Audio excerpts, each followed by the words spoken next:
Today we want to talk about the production of sulfuric acid by a process called contact. The production of sulfuric acid by contact process. In Zimbabwe, sulfuric acid is mainly produced at Zimfosi near Harare. And the first stage in the production of sulfuric acid is the production of sulfur dioxide. There are 4 stages that I'm going to explain. And the first stage is where we are producing sulfur dioxide simply by burning sulfur with oxygen. That is the stage number 1. I said I'm going to explain 4 stages in detail. The first stage is to produce sulfur dioxide. How do we produce sulfur dioxide? Simply by burning sulfur with oxygen or iron pyrites with air. So here is the reaction. Stage number 1. Sulfur or iron pyrites. Sulfur or iron pyrites. Iron pyrites is burned in the air or oxygen to get sulfur dioxide. To get sulfur dioxide. That is the first reaction in contact process. Sulfur dioxide. That is the first reaction in contact process. We produce sulfur dioxide in stage number 1. How do we produce sulfur dioxide? It's very simple. Burning sulfur with oxygen or burning iron pyrites with oxygen, we get sulfur dioxide. So this sulfur dioxide is an end product in the stage number 1. So we take it to stage number 2 and it becomes the raw material of stage number 2. Stage number 2, we are using this sulfur dioxide. We are further reacting it with oxygen again. This sulfur dioxide. We are further reacting it, sulfur dioxide. We are further reacting it with sulfur dioxide is further reacted with oxygen to get sulfur trioxide. Oxygen. And we put a reversible reaction sign here. A reversible reaction sign to get sulfur trioxide. Sulfur trioxide plus heat. Plus heat. I want to explain something very, very important here. The sulfur dioxide that we obtain in stage number 1 is used as a raw material of stage number 2, where it is further reacted with the oxygen to produce sulfur trioxide and heat. Stage number 1 is called the oxidation chamber, or stage number 1 is done in the oxidation chamber. Stage number 2 is done in the converter. I want you to take note of this. Stage number 1 is done in the oxidation chamber. Then we get sulfur dioxide. The sulfur dioxide is passed to the converter, where it is further reacted with the oxygen to produce sulfur trioxide and heat. There are certain conditions in stage number 2, that is the converter. The condition number 1 is the use of a catalyst of vanadium 5 oxide or vanadium pentoxide. Vanadium pentoxide or vanadium 5 oxide. That is the first condition. This one is used to increase the speed of the reaction. This one is used to speed up the reaction. Another condition is a temperature of 450 to 500 degrees Celsius. That is the second condition. A temperature of 450 to 500 degrees Celsius, they call it low temperature. And the last condition, which is the third one, the use of 1 atmosphere as a pressure, 1 atm. That is 1 atmosphere as a pressure. Right. With these three conditions, we produce sulfur trioxide and heat. Let me explain again. I said we are talking about how sulfuric acid is produced by a process called contact. The first stage is done in the oxidation chamber, where sulfur is burned with oxygen or is burned in the air to produce sulfur dioxide. Sulfur or iron pyrite is burned with oxygen to produce sulfur dioxide. Sulfur here contains oxygen. So the oxygen in sulfur or in iron pyrite, if it is added to another oxygen, we get sulfur dioxide. Di means two. It means we had the first oxygen in sulfur and another one added to produce sulfur dioxide, because di means two. Sulfur dioxide, which means we added two oxygen. Right, sulfur plus oxygen, sulfur dioxide. The first oxygen in the sulfur, the second oxygen to get sulfur dioxide. Then this sulfur dioxide is further reacted with another oxygen to make it triple. Then we get sulfur trioxide. That's where the word tri means. We added the first oxygen in the sulfur. We added the second oxygen to produce sulfur dioxide. We added another oxygen to make sulfur trioxide.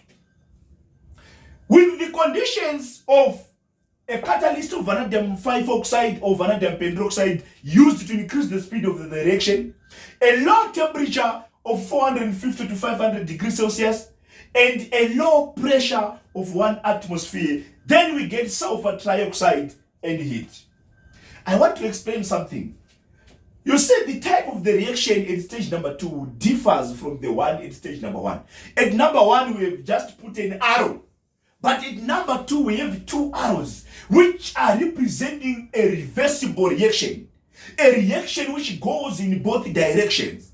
A reaction which goes in either direction. We can start it from this point to this point, or we can start it from this point to this point. So this is the meaning of these two arrows, reversible reaction. It is also known as an exothermic reaction. An exothermic reaction is a reaction which produces heat out. A reaction which gives heat out, which produces heat as an end product, is known as an exothermic reaction. Right? We got sulfur trioxide as an end product in stage number 2. We are now using it in stage number 3 as a raw material. Sulfur trioxide is now our raw material in stage number 3. Sulfur trioxide.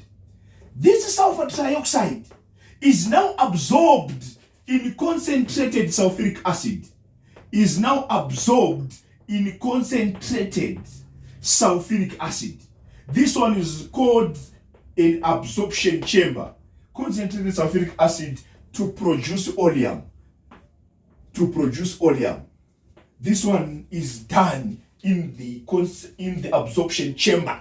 Absorption chamber, where sulfur trioxide is absorbed in concentrated sulfuric acid to produce oleum. I want to tell you something here. Many people have been asking, say, why do we use a concentrate of sulfuric acid? Why can't we use water? Because we're just absorbing. This is the absorption chamber. There's a reason behind. We use the concentrated sulfuric acid instead of water. Because if we use water, we get our sulfuric acid in a mist form.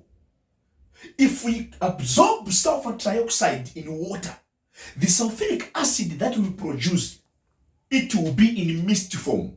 And that mist form is very difficult to condense it to a liquid form. So to avoid that long process, we simply absorb sulfur trioxide in a concentrated sulfuric acid. So sulfur trioxide is not directly absorbed in concentrated sulfuric acid, because the heat of the reaction will produce a mist of sulfuric acid, and that mist is very difficult to condense. So instead, we simply absorb it in a concentrate of sulfuric acid. Our reaction here produces heat. So because of the heat, that's why we also use a low temperature. They call it a low temperature of 450 to 500. You can be asked, why do we use low temperature in the conduct process? Because of the heat of the reaction. So we need to introduce a cooling system. How do we introduce a cooling system? By using this low temperature. Some may say this one is not low temperature. If you've done other processes like the blast furnace, you are going to see that we use about 1,200 degrees Celsius, whereby iron is being melted. Iron becomes liquid. So you will see that this one is very low temperature as compared to other temperatures. So we use low temperature in conduct process because of the heat of the reaction. Our reaction produces heat. So there is a need to introduce a cooling system. How do we introduce a cooling system? Simply by using a low temperature of 450 to 500 degrees Celsius. Right. We are now having oleum as an end product of stage number 3. It becomes the raw material of stage number 4. This oleum is then diluted with water. This oleum is then diluted with water to produce sulfuric acid. This oleum is then diluted with water to produce sulfuric acid. This oleum is then diluted with water to produce sulfuric acid. And this is now called the dilution chamber. These are the 4 chambers in the conduct process. The first chamber is the oxidation chamber, where we produce sulfur dioxide. How? By adding oxygen to sulfur or to iron pyrites. The second stage is done in the converter, where sulfur dioxide is further reacted with the oxygen using a catalyst of vanadium pentoxide or vanadium 5 oxide to increase the speed of the reaction. A low temperature of 450 to 500 degrees Celsius and a low pressure of 1 atmosphere, using a reversible reaction, a reaction which goes in both directions, to produce sulfur trioxide and heat, meaning that the reaction is also exothermic. We take this sulfur trioxide to the absorption chamber, where it is absorbed by concentrated sulfuric acid to produce oleum. And we do not absorb sulfur trioxide in water to avoid the production of sulfuric acid in mist form. So if you want our sulfuric acid to be produced in a liquid form, we absorb sulfur trioxide in a concentrate of sulfuric acid. Then we get oleum. Our oleum is then diluted with water to produce sulfuric acid. We are now having our sulfuric acid. It is now used for several purposes. In industries, sulfuric acid, that acid that you see in car batteries, we don't just say it is used in car batteries. Used for what? Explain further. It is used as an electrolyte in car batteries. Used as an electrolyte in car batteries. Sulfuric acid is used in the manufacturing of fertilizers, such as ammonium sulfate. We use it in the production of sulfur, in the manufacturing of fertilizers. It is also used to clean metals before plating. In metal plating, we clean the metals with the sulfuric acid. It is also used even in mining industry. In the extraction of minerals, sulfuric acid is also used there. There are several uses of sulfuric acid industrially. Thank you very much. For more lessons, you can contact Mawasa on 0773 272 096. The number once again, 0773 272 096 or 0714 944 022. 0714 944 22. We do online lessons, even on WhatsApp. We use audios, we use pictures. That's where we do most of our lessons on WhatsApp. Just contact Mawasa directly with these numbers. Thank you very much.